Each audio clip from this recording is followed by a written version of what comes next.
پہلی امتوں کے آپ تذکرے پڑھ لیں، کتابوں میں موجود ہیں۔ سورہ آراف کو دیکھ لیں، اس میں بہت ساری چیزوں کا تذکرہ کر دیا گیا ہے، اور بھی قرآن مجید کی بے شمار صورتیں ہیں، آپ ان کو دیکھ لیں، اس پر غور کر لیں۔ جب قومیں نہیں مانتی تھی، انکار کرتی تھیں، تو اللہ تبارک و تعالیٰ انہیں تباہ کر دیتا تھا۔ بات نہیں مانی، ختم ہو گئی۔ ایک مقصد ہے نا جس کے لیے کسی چیز کو بنایا گیا، تو مقصد تخلیق انسانیت کیا ہے کہ وما خلقت الجن والانس الا لیعبدون، جنوں اور انسانوں کو اللہ نے اپنی عبادت کے لیے پیدا کیا، اور ان کو جب عبادت کی دعوت دی گئی، جب انہیں پیغام دیا گیا اللہ تعالیٰ کی توحید کا، انہوں نے نہیں مانا، تو جس مقصد کے لیے بنایا تھا جب اس طرف ہی نہیں آئے۔ یہ پنکھا لگایا جاتا نا ہوا کے لیے، تو اگر پنکھا ہوا نہ دے تو اس کا کوئی چھت پہ کام ہے؟ اس کو اتار کے تو آپ سکریب والے کے پاس بھیج دیں گے، بھی ختم ہو گئی بات۔ تو مقصد جو تھا نا اللہ کی عبادت تھی، تو جب قومیں اللہ کی عبادت کی طرف نہیں آئیں تو اللہ نے انہیں تباہ کر دیا اور صفحہ ہستی سے مٹا دیا۔ اللہ تعالیٰ کے پیارے محبوب علیہ السلام نے کفار مکہ کو، قریش کو، عالم عرب کو، عالم انسانیت کو دعوت دی، وداعیا الی اللہ باذنہ وسراجا منیرا۔ اس منصب پر فائز ہو کر حضور نے دعوت دی۔ جب انہوں نے دعوت کا انکار کیا، حضور نے انہیں عذاب سے ڈرایا، اللہ کے عذاب سے، چونکہ حضور نذیر ہیں۔ انہوں نے یہ کہا کہ اگر آپ کہتے ہیں نا کہ ہم پر عذاب آئے گا تو پھر آپ وہ عذاب لے آئیں، ہم پہ آئے۔ جب کوئی آدمی منہ سے تباہی مانگے،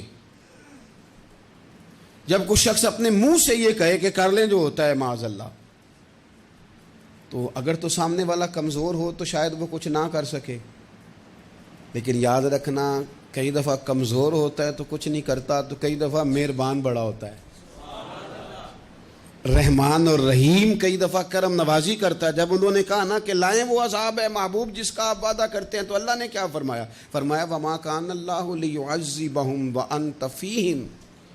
محبوب رب کی یہ شان ہی نہیں کہ انہیں عذاب دے، کیوں؟ اس لیے کہ آپ ان کے درمیان موجود ہیں۔ اے محبوب علیہ الصلاۃ والسلام، اللہ کی یہ شان نہیں کہ انہیں عذاب دے اس حال میں کہ آپ ان کے درمیان موجود ہیں۔ آپ میری بات کو سمجھیں گے، غور کریں گے کہ کافروں کے درمیان اگر حضور موجود ہوں تو عذاب نہیں آتا، تو قیامت میں جب حضور مومنوں کے بیچ موجود ہوں گے،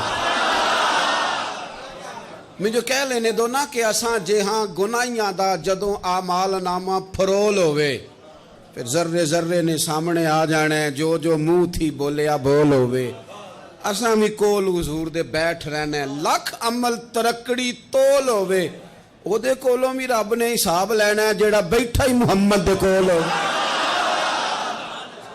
صلی اللہ تعالی علیہ وسلم، او دے کولوں بھی رب نے حساب لینا ہے جیڑا بیٹھا ہی محمد دے کول ہوئے، جس کو کہتے ہیں قیامت حشر، جس کا نام ہے، جس کو کہتے ہیں قیامت حشر، جس کا نام ہے۔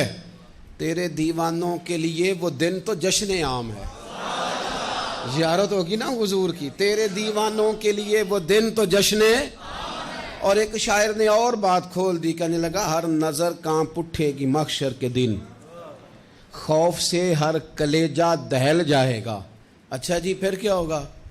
ہر نظر کانپ اٹھے گی محشر کے دن، آنکھیں پھڑ پھڑائیں گی، کانپیں گی، اور کلیجے پھٹیں گے۔ منظر ہی ایسا ہوگا، انسان اپنے پسینے میں ڈبکیاں کھا رہا ہے، حساب کا وقت آ گیا ہے، اور سورج سوا نیزے پہ ہے، زمین دہک رہی ہے، تو کہنے لگے ہر نظر کانپ اٹھے گی محشر کے دن، خوف سے ہر کلیجہ دہل جائے گا، پھر اوڑھ کر کالی کملی وہ آ جائیں گے، پھر اوڑھ کر کالی کملی وہ آ جائیں گے، پھر اوڑھ کر کالی کملی وہ آ جائیں گے، ہر نظر کانپ اٹھے گی محشر کے دن،